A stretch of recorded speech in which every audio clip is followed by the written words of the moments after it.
ஏசாயா தீர்க்கதரிசன புஸ்தகம் 49 அதிகாரம் 15-16 வசனங்களை நான் வாசிக்கிறேன். ஸ்திரியானவள் தன் கற்பத்தின் பிள்ளைக்கு இறங்காமல் தன் பாலகனை மறப்பாளோ? அவர்கள் மறந்தாலும் நான் உன்னை மறப்பதில்லை.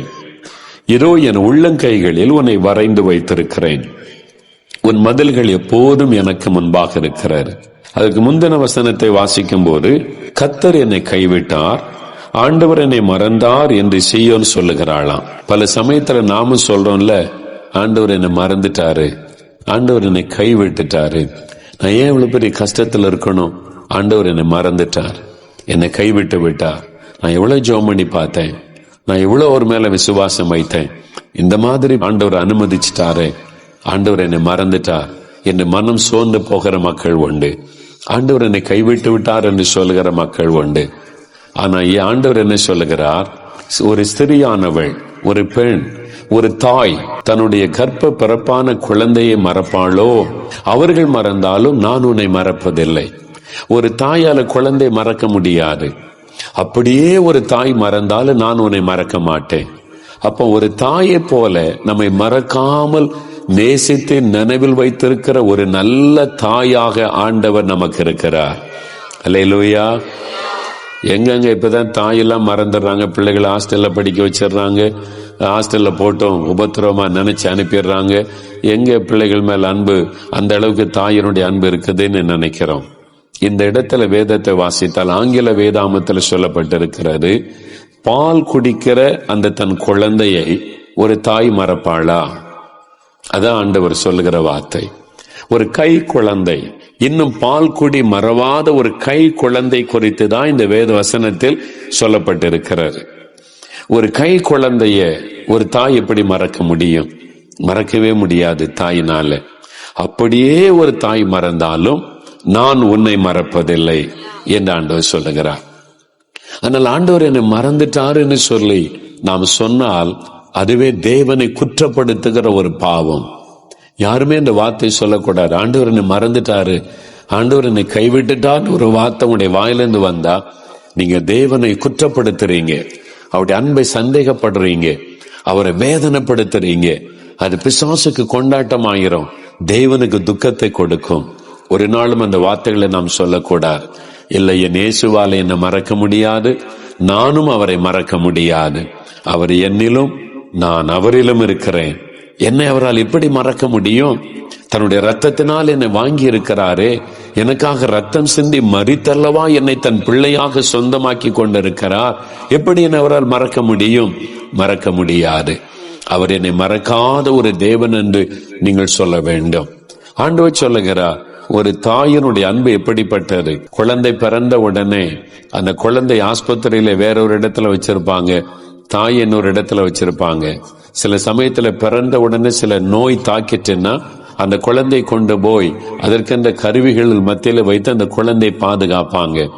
அப்போ சில ஆஸ்பத்திரிக்கு நீங்க போனீங்கன்னா அந்த தாயினுடைய முகத்துல ஒரு துக்கம், ஒரு ஏக்கம் இருக்கு, என் குழந்தைய என் பக்கத்திலே வச்சிருக்கணும். நீங்க அது மாதிரி சில ஆஸ்பத்திரிக்கு சிலரை பார்க்க போகும்போது நான் அதை பார்த்திருக்கிறேன். அப்படிப்பட்ட சூழ்நிலையிலே சிலரை நான் சந்திச்சிருக்கிறேன்.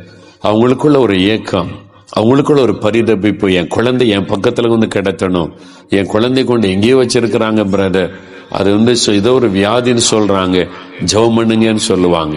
அந்த பிறந்த குழந்தையின் மீது தாய் வைத்திருக்கிற அந்த பாசம், அன்பு இருக்குதே, அந்த குழந்தை மறக்கவே முடியாது. அதே மாதிரி தான் ஆண்டவர் நம்மீது வைத்திருக்கிற அன்பு.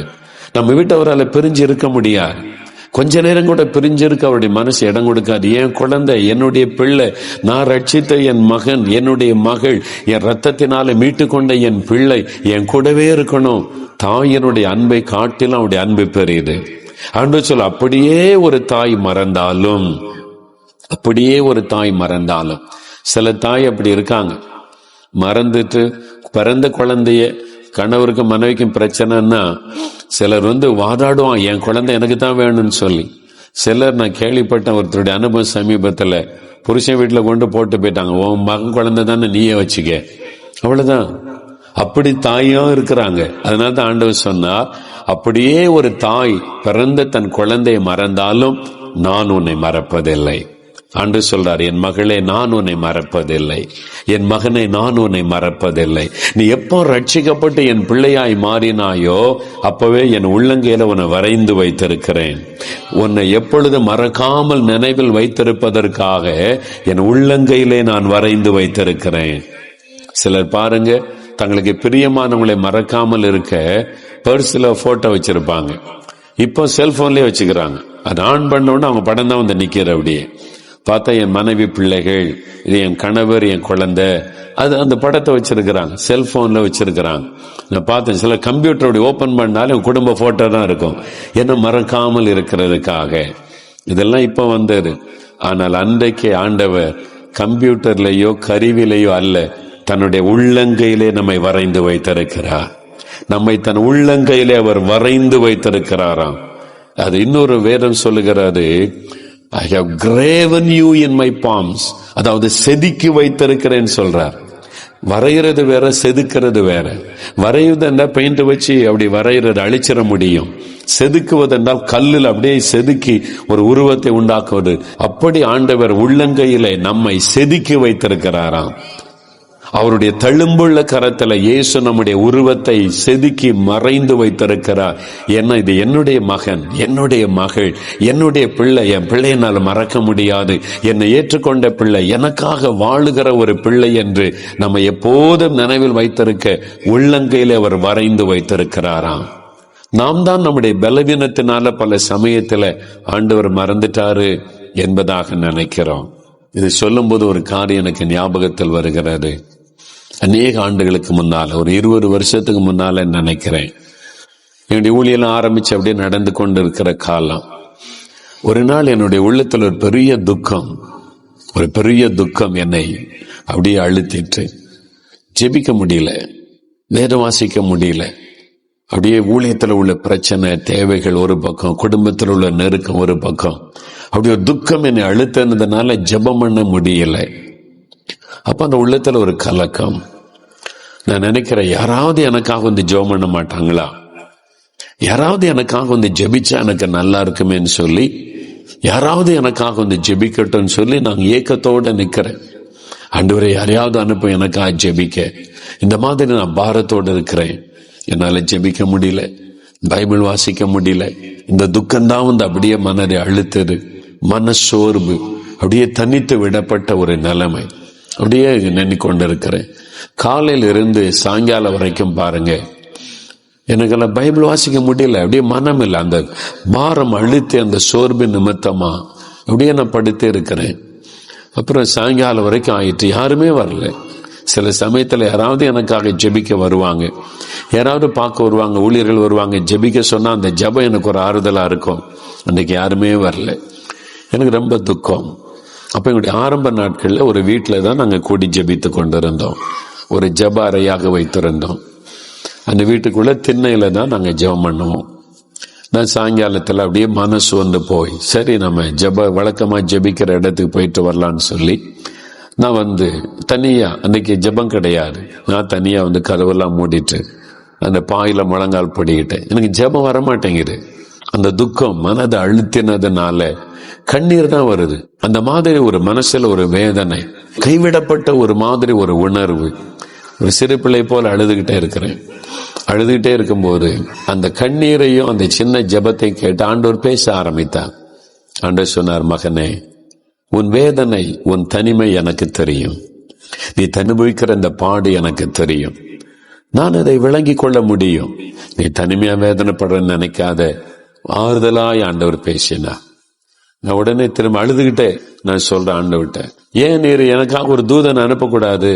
உமக்கு மட்டும் ஒரு தூதனை பிதா அனுப்பினாரு, அவன் தான் நம்ம தேற்றினான்னு சொன்ன உடனே ஜெய்ஜாண்டிகா பயங்கர உயரத்தோட ஒரு தேவதூதன் வந்து கம்பீரமாய் இருக்கிறதை என்னால் பார்க்க முடிந்தது. அந்த தேவதூதன் வந்து நின்றான். என் ஆண்டவரே உமக்கு ஸ்தோத்திரம். அப்படியே நான் அவரை துதித்து கொண்டே இருக்கிறேன். இந்த தேவதூதன் பக்கத்துல நின்று கொண்டே இருக்கிறான். ஆண்டவரை துதிச்சுக்கிட்டே இருக்கேன். கண்களில் அந்த கண்ணீர் ஆனந்த கண்ணீராய் மாறிட்டு அப்படியே துதித்து கொண்டே இருக்கும் போது ஆண்டவரின் ஆவிக்குரிய கண்களை திறந்தார். வந்தவர் எனக்கு முன்னால சில அடிகள் தூரத்தில் நின்றார். சிரித்த முகத்தோடு புன்முறவலோடு நின்றவர். ஒன்று பேசல, அமைதியாய் நின்றார். கொஞ்ச நேரத்தில் தன்னுடைய வலது கை அப்படி நீட்டினார். என்னை பார்த்து வலதையை காண்பித்து, son, I have graven you in my palms. ஒரே ஒரு வார்த்தை, ஆங்கிலத்தில் தான் ஆண்டவர் சொன்னார், மகனே, உன்னை என் உள்ளங்கையில் நான் வரைந்து வைத்திருக்கிறேன். வேதனை எல்லாம் மறைந்து, ஆண்டவரே உமக்கு நன்றின்னு சொல்லி பாதத்தில் சாஷ்டாங்கமாய் விழுந்து அவருக்கு நன்றி சொன்னேன்.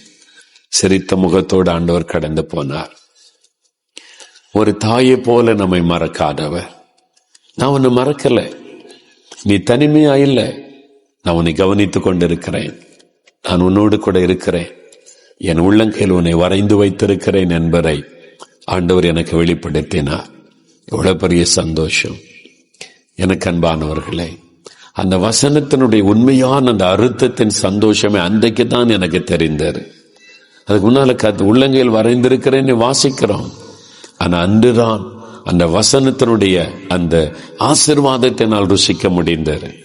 என்னைக்கு ஆண்டவர் உங்களை பார்த்து சொல்லுகிறார், என் மகளே, நான் உனக்கு தாயை போன்றவர்.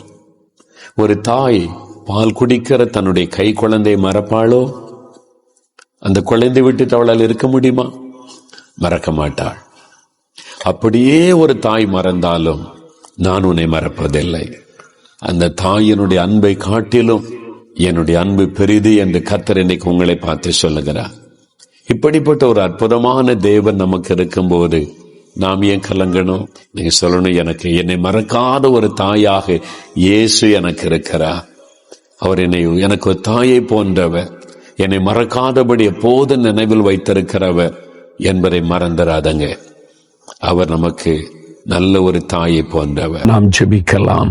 தகப்பனே, என் அருமை பிள்ளைகளுக்காக உம்முடைய முகத்தை பார்க்கிறேன்.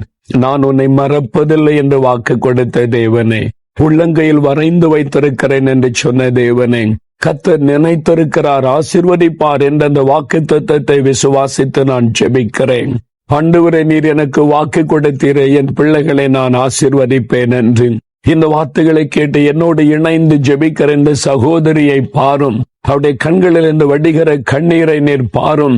இந்த தாயாருடைய மன வேதனைகளையும் கண்ணீரின் ஜெபத்தையும் கேட்டருளும். இந்த தகப்பனாரை கண்ணோக்கி பாரும். இந்த சகோதரனை சகோதரியை பாரும். ஆண்டவரனை மறந்தாரோ? ஆண்டவரனை கைவிட்டாரோ? இந்த நிந்தைக்கு நடுவில், வேதனைக்கு நடுவில் இருக்கிறேனே என்று தவித்துக் கொண்டிருக்கிற இந்த பிள்ளைகளுடைய ஆசீர்வாதத்திற்காக நான் ஜெபிக்கிறேன். அன்னாளை ஆசீர்வதித்த தேவனே, ஒவ்வொரு சகோதரியும் ஆசீர்வதியும். எனக்கு ஒரு வேலை இல்லையே, தொழில் இல்லையே, வருமானம் இல்லையே, அவமான வேதனைக்கு நடுவில் இருக்கிறேன் என்று கலங்கி நிற்கிற பிள்ளைகளுக்காக ஜெபிக்கிறேன். உடனே ஒரு அற்புதம் நடப்பதாக, இயேசுவின் நாமத்தில் வழிகள் திறக்கப்படுவதாக, வருமானத்திற்கான ஆசீர்வாதம் உண்டாவதாக, வேலைக்கு வழிகள் திறக்கப்படட்டும், தொழிலுக்கு வழிகள் திறக்கப்படட்டும், அவருடைய நிந்தைகள் மாறட்டும், ஒரு ஆசீர்வாதம் இயேசுவின் நாமத்தில் உண்டாகட்டும். இப்படி ஒரு வியாதி வந்துவிட்டதே, ஐயோ நான் என்ன பாவம் செய்தேனோ என்று தன்னைத்தானே வருத்தி கொண்டு வேதனையில் இருக்கிற பிள்ளைகளை பாரும். இரக்கமுள்ளவரே, மன்னிக்கிறவரே, இப்பொழுது ஒரு அற்புதத்தை செய்யும். பாவங்களை மன்னித்த அந்த நோய்களை குணமாக்கும். இயேசுவின் நாமத்தில் சுகம் உண்டாகட்டும். நோய் படுக்கைகள் மாறட்டும். மரண கண்ணிகள் தெரிபட்டு போகட்டும். ஒரு அற்புத சுகம் இயேசுவின் நாமத்தில் உண்டாகட்டும். அவர்கள் மகிழ்ந்திருக்க செய்யும். நீர் அவர்களை மறக்காதபடி நினைவில் வைத்திருக்கிறீர் என்பதை இந்த அற்புதத்தின் மூலம் விளங்க பண்ணுவீராக. இன்றைக்கு இந்த அற்புதம் நடப்பதாக. இன்றைக்கு இந்த மாற்றம் உண்டாவதாக. தேவைகள் சந்திக்கப்படுவதாக. குறைவுகள் நிறைவாக்கப்படுவதாக. அவமான நிந்தைகள் ஆசீர்வாதமாய் மாறட்டும். ஆசீர்வதியும். இயேசுவின் நாமத்தில் நான் ஜெபிக்கிறேன். அற்புதத்தை நான் எதிர்பார்க்கிறேன் பிதாவே. ஆமேன், ஆமேன்.